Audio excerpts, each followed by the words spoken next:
네, 이제 간증 시간 나누도록 하겠습니다. 오늘은 두 분의 형제자매님께서 간증을 나누시긴데, 첫 번째는 우리 청년부 박혜진 자매님입니다.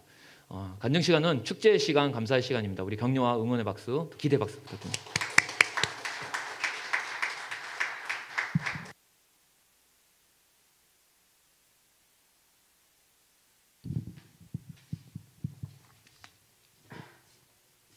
네, 안녕하세요. 저는 청년부 늘품 목장 박혜진입니다.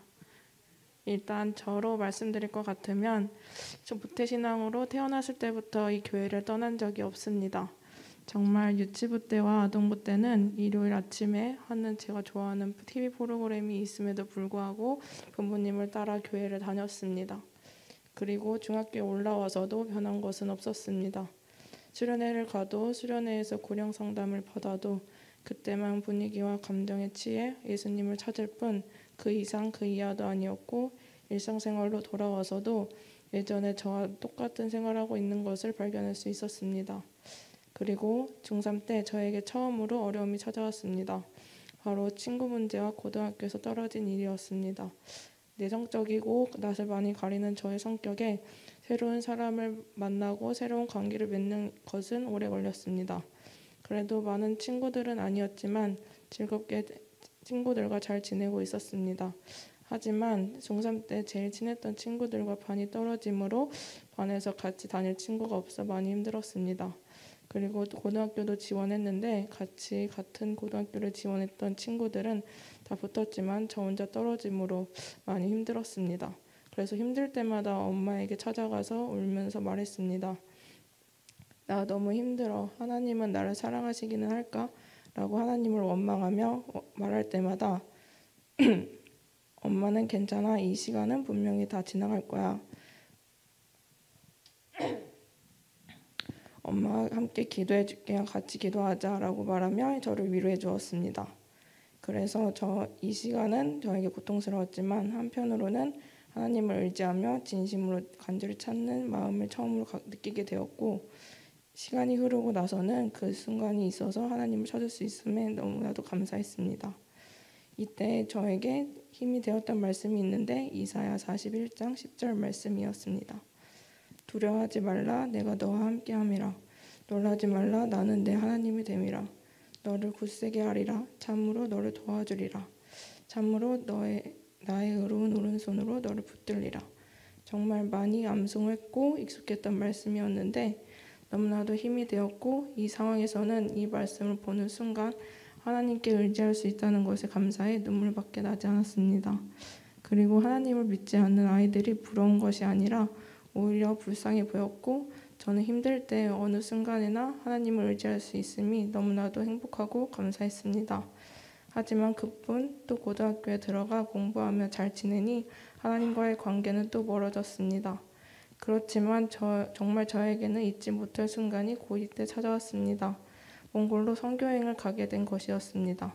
처음으로 비행기를 타보는 저는 들뜬 마음을 가지고 있었습니다. 평소에 저라면 걱정이 많은 탓에 몽골 아이들과 말도 안 통하는데 어떻게 지내지라고 걱정했을 텐데 이상하리만큼 걱정이 되지 않고 마음이 평안했습니다. 그리고 몽골에 있을 때에도 몽골 아이들이 먼저 인사해주고 좋아해주니 자신감이 생겨 너무나 좋았고, 잠자리가 바뀌면 잘 못 자지만 잠자는 것에 있어서도 문제가 없었습니다. 화장실에 변기가 잘 막히고 샤워물이 찬물밖에 안 나온 상황 탓에 재미있는 추억도 생기게 되었습니다. 무엇보다도 숙소 복도에 쭉 길게 의자를 갖고 나와 하나님을 찬양하며 예배드렸던 것과 몽골 아이들이 사소한 것도 즐거워하며 행복해하는 모습, 그 눈동자에 가득 담긴 순수함이 아직까지도 잊혀지지 않으며 집에 있는 가족을 위해 자신이 받은 샌드위치를 먹지 않고 집에 가져가는 아이들을 보며 베풀러 갔지만 오히려 더 많은 감정을 느끼고 평소에 해보지도 못했던 경험을 하게 되었습니다. 그리고 몽골에 있을 때뿐만 아니라 언제나 항상 하나님이 저와 함께 하시기에 가기 전에도 마음이 평안했음을 생각할 수 있었습니다. 이때부터 하나님을 의지하게 되었고, 무엇보다 고3 때 하나님은 내가 할 수 있는 것은 아무것도 없구나. 정말 나약하고 연약하구나. 하나님만이 사실 수 있구나. 이 삶은 나의 것이 아니고 하나님의 것이구나를 느끼며 붙잡게 해주셨습니다. 무릇 하나님께로부터 난 자마다 세상을 이기느니라. 세상을 이기는 승리는 이것이니 우리의 믿음이니라.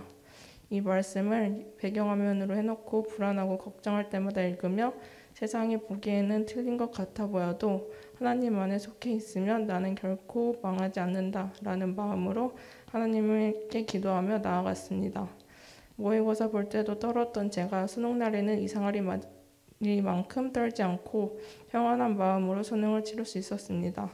이렇게 여러 상황들이 있었지만 교회 안에서 별탈 없이 지내온 탓인지 제가 구원을 받았는지 아닌지를 생각하며 하나님 안에 있는 상황에서도 눈물 없이 기도하고 변하지 않는 저의 모습을 보고 제 지금 신앙 상태가 자꾸 의심하고 믿지 않고 있다고 생각하고 있었고, 무엇보다도 제 마음 한구석에는 교회를 많이 나가고 암송뿐만 아니라 교회 행사에서도 참여하며 말씀도 많이 들었던 탓에 신앙에 대한 자만심이 생겨나 그것이 저의 믿음을 가로막고 있었습니다.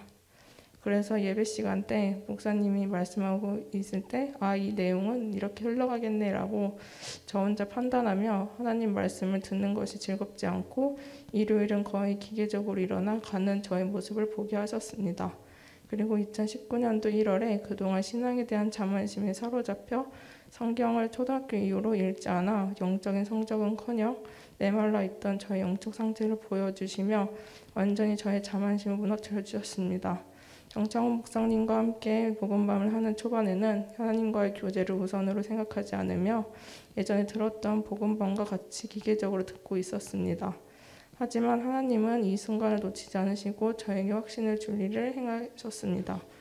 제가 대학생이 되어 3월 초 MT를 가게 되었는데 저는 예전부터 MT는 술 마시고 술을 강요하는 자리이고 그런 분위기인 것만 생각하여 가기 전부터 내가 과연 예수님을 믿고 교회를 다녀 술을 안 마신다고 할 수 있을까를 MT가 다가오면 다가올수록 계속 생각하며 두렵고 걱정되는 마음으로 지내고 있었습니다.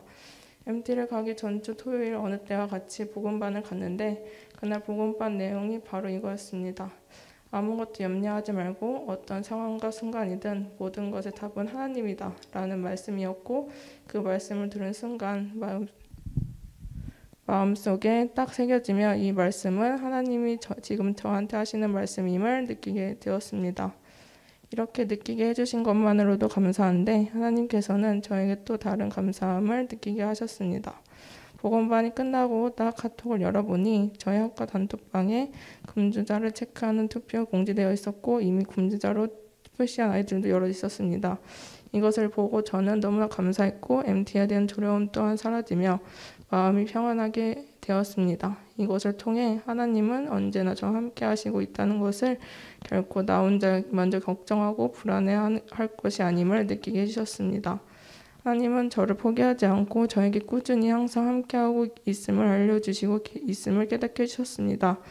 이후 한 복음반뿐만 아니라 담임 목사님께서 설교 시간에 예수님의 십자가 사랑과 하나님이 자기 아들을 내어주시기까지 하셔서 십자가에서 죽으실 때 하나님과 예수님이 영적으로 처음으로 분리되셨을 때의 아픔, 하나님이 예수님을 처음으로 외면하실 때의 아픔은 정말 하나님이 느끼시는 것 중에 최고의 슬픔이었다는 것을 말씀하시는 순간 이렇게까지 고통스러우면서도 저의 죄를 사하기 위해 감수하셨다는 그 아버지의 참사랑에 눈물을 흘리지 않을 수 없었습니다. 그뿐만 아니라 십자가에서 죽으시고 3일 만에 부활하심으로 죽음을 이기신 예수님, 저를 위해 찬히 인간의 몸으로 내려오셔서 모든 계획을 다 이루신 예수님이 바로 저의 진정한 주인이시라는 것, 그리고 그 예수님 덕분에 제가 하나님의 자녀로서 하나님께 나아갈 수 있었고 복음을 누릴 수 있으며 또한 행복했습니다. 그리고 하나님은 다른 신과는 달리 제가 힘들 때 함께 힘들어하시고 아플 때 함께 같이 아파하신다는 말을 듣고 다시 한번 하나님이 인격 아닌 인격으로서의 아버지를 느낄 수 있었습니다. 그 후 복음반을 듣고 끝마치고 영적 기도를 하고 간증문 순간 느꼈습니다. 예전부터 저와 함께 하심을 알려주고 있었고 그것이 구원의 신호였고 저는 그것조차 잘 느끼지 못하며 저의 상태만 의심하며 왜 나의 삶은 무난하고 구원을 받은 것 같은데도 변화가 되지 않지라 불명만 하며 하나님의 자녀임을 느끼지 못하고 한 자녀가 된 것을 일상 속에 파묻고 미루며 살았던 것이었습니다. 저의 삶은 하나님이 계획하시기에 하나님의 자녀로서 계획하고 만드셨고 그것이 저의 삶임을 깨닫게 해주셨습니다. 하지만 지금 제 삶을 돌아보면 모든 상황 가운데 하나님이 저와 함께 계셨다는 것을 평소 자존감이 낮았던 저인데 이런 저에게 하나님은 저를 예수님 짤이라고 말씀해 주시는 하나님을 보고 너무 감사했습니다. 대학 생활을 하면서도 하나님은 제가 둔한 것을 너무나 잘 알고 계셔서 그런지 항상 저와 함께 하시고 계심을 느끼게 해주셨습니다. 제가 대학교가 원주에 있는 터라 원주에 내려가 생활하고 있습니다.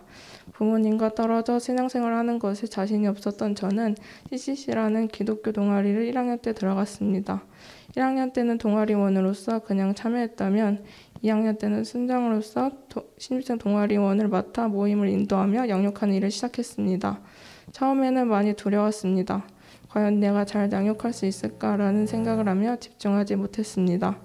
이러한 상황을 저를 양육하는 순장님에게 말씀드리니 네가 하려고 하지 말고 하나님께 기도함으로 모임을 준비하고 온전히 그 시간을 이끄실 하나님을 기대해봐 라고 답해 주셨고 그 다음 모임부터 하나님께 기도함으로 모임을 준비했고 그러므로 긴장을 내려놓고 하나님이 하실 일들을 기대할 수 있었습니다. 모임을 인도하는 것이 익숙해질 무렵 저는 CCC에서 캠퍼스 대표단으로 회계를 맡게 되었습니다. 회계를 맡으면서도 사역과 하게 될 임무도 많아지고 1명에서 2명을 양육해야 하는 동아리원도 늘게 되면서 섬기는 것이 하나님의 기쁨으로 하는 것이 아니라 일로서 느껴졌고 아무것도 하기 싫고 다 포기하고 싶었던 순간이 있었습니다. 그 시간이 어떻게 지나갔는지는 모르지만 지금 그 시간들이 있어서 지금의 저로 성장하게 되었습니다. 낯도 많이 가리고 배달도 전화로 못 시키던 소심이었던 제가 지금은 말도 많아지고 표현도 하며 전화는 아직 조금 떨릴 수 있지만 CCC에서 나눔과 모임 인도도 하는 원주지구 총대표단 총무로 섬기고 있습니다. CCC를 하면서 누군가에게 하나님의 복음을 전하야겠다는 마음도 커지고 계속해서 훈련하고 있습니다. 저도 제가 이렇게 성격이 변할 줄은 상상할 수도 없었는데 하나님께서 저를 이용해 훈련시키고 사용하시기 위해 겉으로나 영적으로나 변하게 이끌어주시고 계심을 느끼면서 너무나도 감사함을 느낍니다. 그리고 이렇게 무너지고 다시 일어나고 성장하는 과정을 통해 하나님께서 저를 빚어가고 계심을 느끼면서 앞으로 저의 삶 속에 하나님이 어떻게 저를 사용하시고 이끌어주실까 기대가 됩니다. 이제 교회도 기계적으로 다니는 것이 아니라 하나님의 자녀로 모인 공동체인 강천공을 통해 공동체 안에서 서로 교제하며 삶을 나눌 수 있음에 감사하며 힘든 일이 있을 때 하나가 되어서 기도하는 모습을 보면서 나도 이 공동체 안에서 하나님을 더 알아가고 싶다라고 느끼게 되므로 이 공동체에서 하나님의 사랑을 진정으로 알고 하나님 안에서 하나가 되길 기도하며 간절히 바라고 있습니다. 예전에는 교회 다니는 것 하나님을 부끄러워 드러내지 않고 세상 사람들과 똑같은 삶을 살았던 저는 지금도 하나님의 자녀임을 드러내는 것에 두려움과 불안함이 좀 있지만 이제가 혼자가 아니고 언제나 하나님이 함께 하신다는 것을 알기에 그리고 이 삶이 저의 삶이 아닌 것을 알기에 제가 하나님의 자녀임을 더 이상 숨기지 않고 드러내고 있습니다. 그래서 드러내기 위해 이 대학교 생활뿐만 아니라 졸업하고 나서도 하나님의 뜻에 따라 하나님의 자녀로서 순종하며 사람들에게 이 아이는 무엇을 믿길래 이렇게까지 하고 이렇게까지 함으로 기쁘고 행복해 할까라는 의문을 주며 하나님 안으로 들어올 수 있게끔 선한 영향력을 끼치는 삶을 살고 싶습니다. 무엇보다도 하나님께 영광을 돌리며 살고 싶습니다. 그래서 정말 저의 삶이 하나님께 드리기로 했습니다. 살아가는 목적이 내가 아닌 하나님이 되었으면 좋겠습니다. 예전에 저의 성격이라면 할 수 없었던 것들을 하나님은 하게 하시며 저를 인도해 주십니다. 하나님, 주님 정말 주님이 하셨습니다. 감사합니다.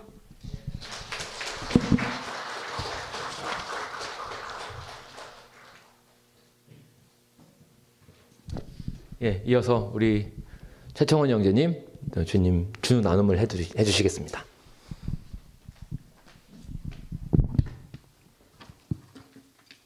예, 안녕하세요. 저는 청년부 최창훈 형제입니다. 제가 부산 출신이어가지고 제 표준어를 잘 못 쓰다 보니까 예, 그런 거 고려해 주시면 들어주시면 될 것 같고 그리고 좀 약간 내용이 민감한 부분도 나오는데 좀 너무 놀라지 마시고 들어주시면 될 것 같습니다. 예, 최근 몇 주간 여러 간증 이야기를 들으면서 느꼈던 게 주님께서는 각자 깨달을 수 있는 완벽한 타이밍에 찾아오신다 그것입니다. 조금이라도 더 이르거나 지체되지 않으며 우리가 예상조차도 못하는 완벽한 타이밍에 주님은 저에게 찾아오셨고 만나주셨으며 새로운 인생을 시작하게 하셨던 분입니다. 지금 돌이켜보면 살아온 인생이 주님의 큰 그림이라고 생각합니다. 모태 신앙은 아니었지만 엄마가 교회를 다녀가지고 저도 어렸을 때부터 교회를 다녔습니다. 그래서 나름 형식적으로 쭉 교회 출석 체크를 해왔고 그 교회 형들이랑은 PC방 가가지고 게임하고 그리고 축구하는 게 그렇게 재밌어가지고 오랫동안 꾸준히 교회를 나갈 수 있었던 것 같습니다. 그래서 나름 기독교인이라는 타이틀 때문에 학창 시절에도 딱히 말썽은 피우지 않았지만 성경에서는 나보고 죄인이라고 하는데 그냥 까짓 거 막 죄인이라고 치자 그냥 이런 마인드로 교회를 다녔습니다.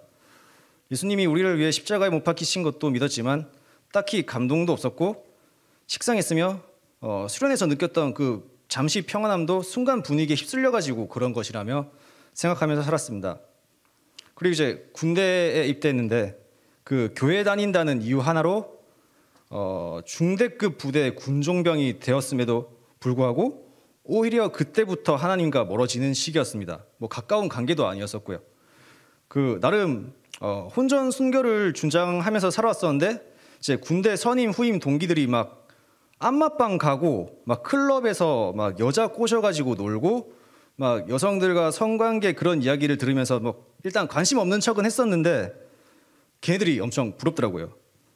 왜냐하면 억제시키고 있는 쾌락을 그들은 잘만 누리고 있었기 때문입니다. 그리고서는 주님께 이제 불평을 하게 됐습니다. 기독교인이란 이유 하나만으로 합법적인 쾌락을 누리지 못한다면은 그건 너무 불공평한 일이 아닙니까? 이런 식으로. 그때 떠나겠다고 입으로 고백은 안 했는데 그 당시 삶의 모습을 돌이켜보면 주님을 떠난 삶이나 다름없었습니다. 전역 후에는 제 쾌락이 중심이 된 삶이었으며 성적 욕구를 채울 수 있는 이성들을 많이 만난다면 어떠한 스트레스도 받지 않고 평생 만족하며 살아갈 수 있다고 저는 확신하면서 살았습니다. 그러면서 이제 제 은사라고 할 수 있는 그 웨이트 트레이닝을 통해 가지고 몸을 만들어 여성에게 어필 목적으로 악용을 했으며 헛된 것에 만족을 얻기 위해 노력을 해왔습니다. 최대한 많은 여성들을 만나려고 그 이성 교제도 안 했었고 또 더 많은 여성들과 쉽게 만나기 위해 다양한 여성들을 만나기 위해 이제 해외로 가기로 마음 먹었습니다. 예. 졸업 후에 이제 해외 취업을 위해서 이제 필리핀 어학 연수를 받았습니다. 그 기간 동안은 초반에는 수업에 참여를 하고 주말에만 클럽 가가지고 이성과 이제 모텔을 가고 그런 생활을 했었지만 그게 때 성에 차지가 않더라고요. 그래서 평일에도 이제 클럽을 가기 시작했습니다. 이제 몰래 수업 종료 후에 이제 운동을 합니다. 그리고 조금 쉬고 바로 클럽을 가는 거죠. 그런 다음에 이제 클럽에서 놀고 이제 이성을 데리고 모텔을 갑니다. 그리고 잠시 눈 좀 붙이고 이제 아침에 기숙사에 도착해가지고 기숙사에서 계속 자는 거죠. 이제 수업 끝날 때까지 그렇게 계속 똑같은 생활 패턴을 한 겁니다. 한마디로 그냥 수업에 참여를 안 한 거죠. 그래가지고 이제 수업에 거의 참여를 안 했지만 영어 실력이 굉장히 많이 늘었다는 평가를 받을 정도로 많은 여성들과 만났습니다. 왜냐면 그때 의사소통을 영어로밖에 못했으니까요. 그때 얼마나 많이 늘었었냐면은 수십 명이 거기에 있었는데 그때 2명이 클래스업이 됐거든요. 그 2명 중 1명이 저일 정도로 영어 실력이 그때 좀 많이 늘었었던 것 같습니다.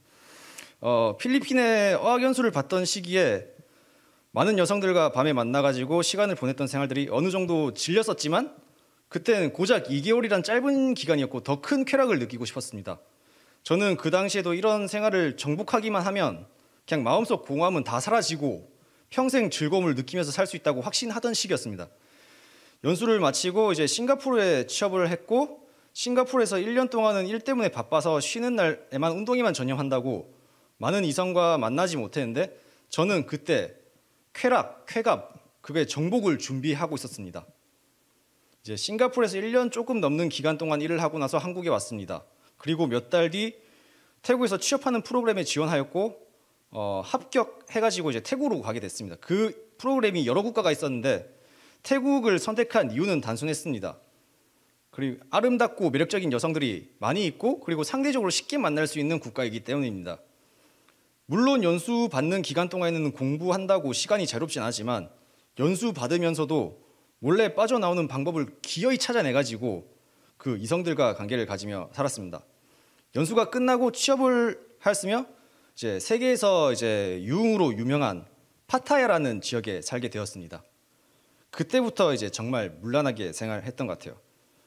이제 저는 그 여성을 성매매로 만난 적은 없기 때문에 이제 죄라고는 생각 안 했었거든요. 그리고 남녀 서로 좋아서 만나니까 이거는 죄가 아니다. 뭐 이런 식으로 좀 합리화하면서 살았습니다. 회사에서 몇 개월 다니다 퇴사를 했는데 이제 비자는 없어졌지만 관광 비자로 몇 개월 더 있을 수 있었기에 남는 게 시간이었고 드디어 이성과의 관계를 정복할 수 있는 시기가 왔다. 이 생각에 그 당시엔 너무 즐거웠습니다. 시간이 지나고 재취업을 하면 태국에 계속 있을 생각이고 재취업 못하면 그냥 한국에 돌아갈 그런 생각이었습니다. 퇴사를 한 후에 이제 시간이 남아 돌았기에 그 전보다 훨씬 더 문란한 삶을 살았습니다. 퇴사 후 초반에는 이제는 완벽하게 마음속 공허함이 사라지고 누구보다도 쾌락과 즐거움을 누리며 살 수 있다고 착각했었습니다. 제가 사는 곳이 유흥으로 유명한 클럽 근처 콘도였기 때문에 거기에 매력적인 여성들이 많이 거주하는 장소였습니다. 집 앞 또는 그냥 클럽에서 꼬셔가지고 언제든지 만나고 싶을 때 그리고 부르거나 찾아가면은 다양하게 여러 여성들을 쉽게 만날 수 있는 그런 상황이었습니다. 그러나 언제든지 만날 수 있음에도 불구하고 점점 실증을 느꼈는지 만나는 빈도가 계속 줄어들었으며 이제 이성과의 관계에서 어느 순간 즐거움을 잘 못 느끼겠더라고요. 그 당시에는 이제 현타가 와서 이게 일시적인 현상이다 이렇게 생각을 했었습니다. 그리고 이제 저의 신념이 무너지는 날이 왔었습니다. 이제 정말 마음에 들고 매력적인 여성을 집에 데려와가지고 오랜만에 그리고 큰 즐거움을 누릴 생각에 기뻤습니다. 근데 하지만 갑자기 생각을 하게 됐습니다. 다음날 하체 운동 막 해야 되는데 뭐 부연 설명하자면 하체 운동의 그거 엄청난 에너지를 쏟는 운동으로 이제 전날 컨디션 관리도 굉장히 중요한 운동이거든요. 이게 그래가지고 엄청 중요한 부위여가지고 하체 운동 해야 되는데 여기서 이제 힘을 쓰기가 싫고 그리고 관계를 가지기 전이었는데 이제 씻으러 들어가는 그 여성의 그 알몸을 보고도 전혀 감흥이 안 느껴지더라고요. 그냥 집에서 나가라 이렇게 말하고 싶은데 너무 좀 이상한 사람 같아가지고 그러면은 그 관계 시작 전부터 진짜 허무함만 느껴졌습니다. 침대 와가지고 이제 저는 피곤하지도 않았는데 그냥 자는 척을 했으며 이제 그 친구는 이제 제가 자는지 확인해 보다가 그냥 걔도 자더라고요. 그래가지고 그때 저는 누워 있으면서 그때 생각을 했습니다. 진짜 여태 느껴보지 못한 너무 큰 허무함이었고 미래가 보였습니다. 이제 더 자극적인 쾌락을 누려도 이게 본질적으로 절대 해결해 줄 수 없겠구나 이것을요. 제가 주님을 떠나면서까지 가졌던 신념이 한순간에 깨지는 순간이었습니다. 그리고 이 헛된 것을 위해서 준비하고 시간을 낭비하며 태국까지 온 것이 너무 어리석어 보였습니다. 이것만 정복하면 남부러울 것 없이 모든 행복을 누리며 살아갈 줄 알았는데 전혀 아니었으며 여태 진리라고 믿었던 것이 박살나버리니까 제 마음속 공허함은 정말 말로 표현할 수 없을 정도로 너무 커지게 되었습니다. 그리고 모든 걸 다 가졌던 솔로몬 왕이 했던 성경 구절이 생각났습니다. 헛되고 헛되나니 모든 것이 헛되도다. 이건 솔로몬이 그냥 배부른 소리 하는 건 줄 알았는데 이때 정말 완벽하게 이해가 될 정도로 그때 엄청난 허무함을 느꼈던 순간이었던 것 같습니다. 만약 그 당시 제가 일을 하면서 수입이 일정한 상황이었다면 저는 마약을 했을 것 같습니다. 거기서 마약 구하는 것은 별로 어렵지 않은 일이었고 끝없이 쾌락에 얽매여 살았던 제 자신을 제가 잘 알기 때문입니다. 하지만 주님은 제가 돌아오게 만들기 위해 많은 인맥들이 있음에도 불구하고 취업을 못하게 만들어 재정적 수입이 없게 만드셨으며 그로 인해 더 이상 죄를 짓지 못하도록 상황을 만드셨습니다.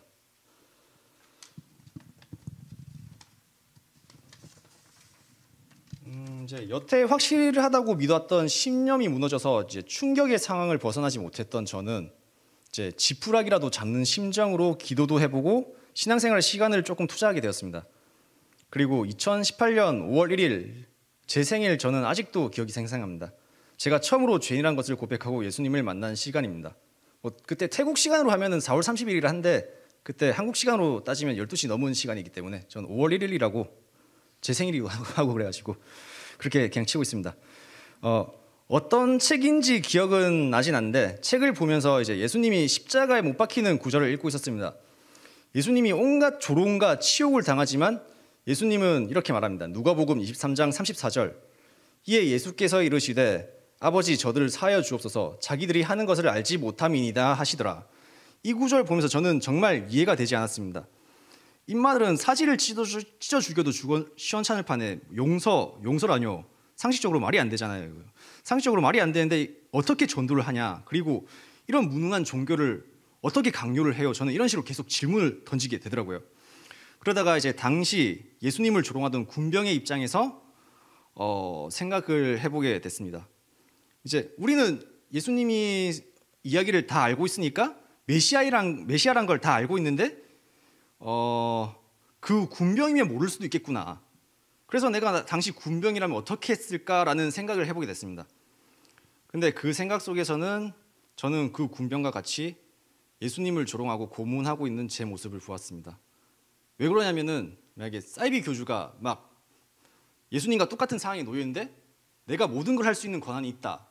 그러면은 저는 그 군병보다 더한 놈일 수도 있거든요. 그래가지고 그런 생각을 하는 순간 저도 똑같이 그렇게 하고 있더라고요.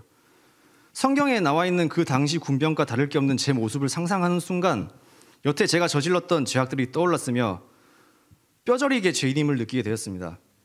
사지를 찢어 죽일 놈들을 그냥 내버려둔 예수님께 무능하다고 표현했는데 제가 그 사지를 찢어 죽일 놈이었던 것임을 깨달았습니다. 그리고 나서 누가복음 23장 34절 말씀이 다시 보이게 됐습니다. 이에 예수께서 이르시되 아버지 창훈이를 사하여 주시옵소서 창훈이는 자신이 하는 것을 알지 못함이니이다 하시더라. 그리고 다시 저에게 메시지를 전달해 주셨습니다. 너를 살리기 위해서 무능함을 택했다고. 그리고 그 순간 수백 번 들어서 식상했던 예수님 십자가 얘기를 새롭게 받아들이는 시간이었으며 인간의 상식적으로만 성경을 접근하려고 했던 저는 죄인임을 깨닫고 고개를 들 수가 없었습니다. 우리의 생각과 사고로는 절대 표현할 수 없는 그런 사랑. 저는 이런 사랑을 겪었으며 과학적, 논리적, 상식적으로 말이 안 되면 받아들이지 않는 제가 오히려 비과학적, 비논리적 그리고 인간의 상식을 뛰어넘는 그 사랑을 경험하게 되었습니다. 이제 그 이후 방콕으로 이사를 가가지고 이제 제가 새벽 기도를 나가게 됐는데 새벽 기도도 그냥 맨 처음에 매일 갈 생각으로 참석한 게 아니라 그냥 한번 짐 찾으러 한번 갔다가 그때 그 새벽 기도 오신 집사님과 권사님들이 그때 뭐 청년부도 없고 그러니까 새벽 기도 보통 저를 기특하게 여겨가지고 그때 차량 운전하니까 그냥 현지인 기사님이랑 통역할 겸 차 타고 와라. 저는 매일 갈 생각도 없는데 그런 말을 해가지고 얼떨결에 저는 이제 고정 멤버가 됐습니다. 그 당시에 그때 거절 안 했었는데 돌이켜 보면은 주님의 은혜임을 확신합니다. 왜냐하면 그 시간을 통하여 주님은 매일 메시지를 전달해 주시고 어떠한 쾌락과 즐거움도 채워주지 못했던 마음속 공허함을 은혜로 항상 풍족하게 채워줄 수 있는 시간이었기 때문입니다. 그 당시에 죄인임을 깨닫고 죄를 용서받았으나 이전과 다르게 살겠다는 마음가짐은 있었지만 아직도 뭔가 다가서는 게 주눅이 들고 이제 내가 너무 뻔뻔한 거 아닌가 이런 생각이 무의식적으로 생각하면서 살았던 것 같습니다. 그렇게 살아가는 와중에 이제 어느 날 새벽 기도에서 목사님이 탕자의 비유 내용으로 설교를 하셨습니다.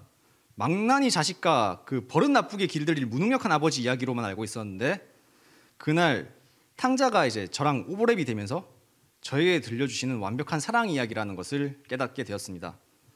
설교 중에 목사님이 하셨던 말씀이 아버지가 자식이 돌아온다는 소식을 듣고 시야에 나타나기 전부터 맨발로 뛰쳐나와가지고 기쁘게 맞이하고 너무 즐거운 나머지 그 이후에 잔치를 열었다는데 그 아버지가 저를 반겨주는 주님처럼 느껴졌습니다. 그리고 주님은 저에게 이렇게 메시지를 전달해 주시더라고요.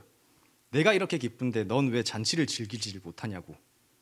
인간적인 메커니즘으로 주님을 이해하니까 죄를 용서받았다는 확신이 있어도 주님께 다가서는 게 주눅이 들고 탕자의 비유 그 이야기도 완벽한 사랑 이야기도 잘못 알고 있었던 것입니다. 이제 상남자 집착하는 도시인 부산에서 오래 살았던 저는 어렸을 때부터 눈물이 나오려고 해도 꾸역꾸역 차면서 살았었는데 이 메시지를 받아들이는 순간 이제 봉인 해제가 되면서 난생 처음으로 흐느끼면서 울었습니다. 그 당시에는 눈물을 참아야 되겠다 이런 생각조차도 안 들었고요. 뭐 다른 지역은 잘 모르겠는데 저는 어렸을 때 이제 학교에서 뭐 선생님들의 꾸준을 듣거나 뭐 부모님한테 편지를 쓰는데 만약에 운다 그러면 그거는 평생 놀림감입니다. 그거는 그런 지역에 살다가 보니까 그래서 기도하면서 우는 사람들 보면은 이해가 안 됐었고 나약한 사람들이나 하는 짓이라고 여겼었는데 제 생각이 맞았습니다. 제가 주님 없이는 나약해 빠진 놈이란 걸 느꼈고 나약해 보이지 않기 위해 여태 안 우는 척을 했던 거였습니다. 여태 아무 생각 없이 외웠던 내가 그리스도와 함께 십자가에 못 박혔나니 그런즉 이제는 내가 사는 것이 아니요 오직 내 안에 그리스도께서 사시는 것이라. 이 구절이 실제 고백이 되었습니다. 이후에 비자 문제도 있고 어쩔 수 없이 한국에 와야 되는 상황이라 한국에 돌아가게 되었습니다. 한국에 돌아가고 싶었을 때는 태국에서 저에게 철저한 주님이 저에게 철저한 훈련을 시키셨고 태국에서 복음 전파에 힘쓰겠다고 마음먹었을 때 주님은 저를 한국으로 인도하셨습니다. 돌이켜보면 저 자신이 영광을 받고 복음 핑계로 내가 잘 되어야 되겠다는 그런 마음이 있었는데 그런 헛된 생각들을 완전히 깨뜨리시고 겸손하게 주가 행하실 것을 믿게 하시고 주님이 중심이 되는 삶을 살게 하셨습니다. 이제 여기 교회에 오게 된 이유가 한국 돌아오기 몇 개월 전 태국 교회에서 그 동갑내기 고향 친구를 만났는데 여기 교회를 다니고 있어가지고 여기 한국에 오자마자 여기 따라오게 됐습니다. 그 우미나 자매라고 있는데 맞네요 오늘. 네.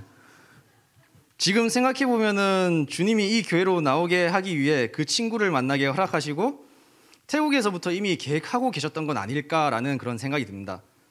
정작 예수님을 만났던 태국에서는 한 번도 간증을 안 했었지만 강서 침례교회로 왔기 때문에 오늘로 두 번째 간증을 하고 있습니다. 첫 번째는 청년부에서 한 번 했었고요.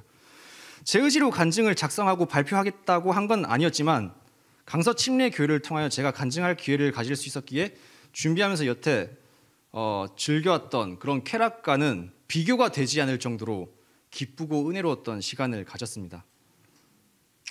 제 간증이 숨기고 싶은 내용인 건 사실인데 제 간증을 통해서 이제 값없이 주어진 주님의 은혜를 조금이라도 알게 할 수 있다면 저는 굉장히 기쁠 것 같습니다. 제가 뭐 욕을 먹든 쪽팔리든 간에 바쁘게 살다 보면은 그때 감동을 잠시 잊어버리기도 하고 현실에 맞닿은 고민도 많이 하지만 그때마다 주님께 겸손히 나아갈 때 주님은 다시 평안을 주시며 그때 감동을 다시 생각나게 하십니다. 더 이상 숨 쉴 수 없을 정도로 물에 빠져가지고 지푸라기라도 잡는 심정으로 손을 뻗었을 때 주님은 기다려왔다는 듯이 잡아주시고 새로운 삶으로 변화시켜 주셨습니다. 제 삶의 주인은 오직 주님 한 분뿐임을 고백합니다. 제가 한 것은 하나도 없습니다. 모든 것을 주님이 하셨습니다. 감사합니다.